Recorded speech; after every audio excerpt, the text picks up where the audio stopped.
घूमने के शौकीन लोग land of the rising sun कहलाने वाले कंट्री जापान घूमने जरूर जाते हैं।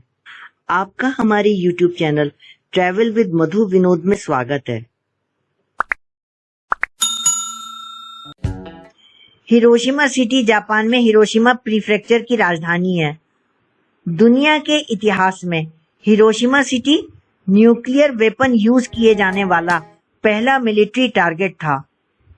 यही वो शहर है जहां 6 अगस्त 1945 को सुबह 8:15 पर एटॉमिक बॉम्बिंग हुई थी और ब्लास्ट होते ही लगभग 70,000 लोगों की मौत हो गई थी।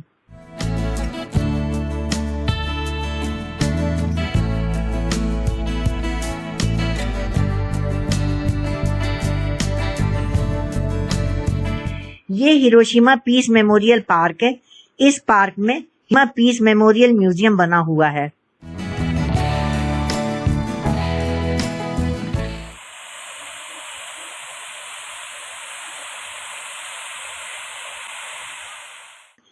म्यूजियम में विजिटर्स को हिरोशिमा में हुई एटॉमिक बॉम्बिंग के बारे में बताया गया है, जिन्हें पिक्चर्स, एग्जिबिट्स और मेमोरेबिलिया के माध्यम से दिखाया गया है।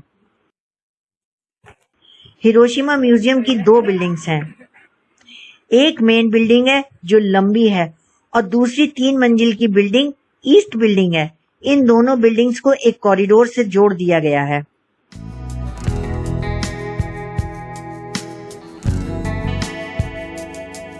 म्यूजियम में एंटर करके ईस्ट बिल्डिंग की 3री मंजिल पर पहुंचते हैं। यहाँ पर न्यूक्लियर वेपन्स से खतरों के बारे में बताया गया है। ईस्ट बिल्डिंग की 3री मंजिल से मेन बिल्डिंग में आते हैं, जहां हिरोशिमा के मैप पर 6 अगस्त को हुए एटॉमिक बॉम्बिंग का डिस्प्ले दिखाया गया है।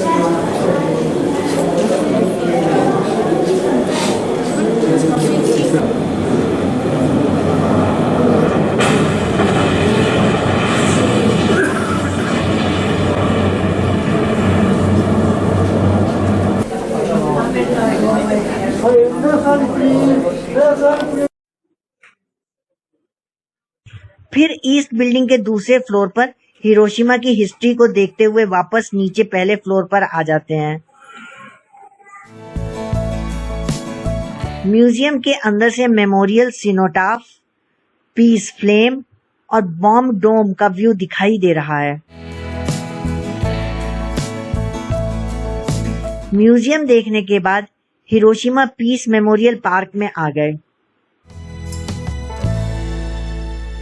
हिरोशिमा पीस मेमोरियल पार्क में चलते हुए उस बिल्डिंग के नजदीक पहुंच गए जिसके ऊपर 6 अगस्त 1945 को सुबह 8:15 में अमेरिकन्स द्वारा सेकेंड वर्ल्ड वॉर में दुनिया का पहला एटॉमिक बॉम्ब गिराया गया था।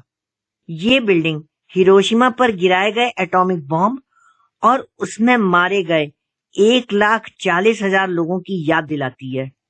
बताया जाता है कि एटॉमिक बॉम्ब का hypocentre atomic bomb dome building से 600 मीटर ऊपर था। इसी के कारण ये स्टोन और स्टील स्ट्रक्चर्स की बनी बिल्डिंग पूरी तरह से डिस्ट्रॉय होने से बच गई। पार्क और बिल्डिंग के बीच में हिरोशिमा की मोटोयात्सु रिवर बह रही है। पार्क में इस समय चेरी ब्लॉसम शुरू हो गया है। इसको जापानी में सकुरा कहते हैं। जापान के लोग इन ब्लॉसम्ड चेरी ट्रीज के नीचे बैठकर पिकनिक मना रहे हैं। इस तरह से पिकनिक मनाने को जापानी में हानामी कहते हैं।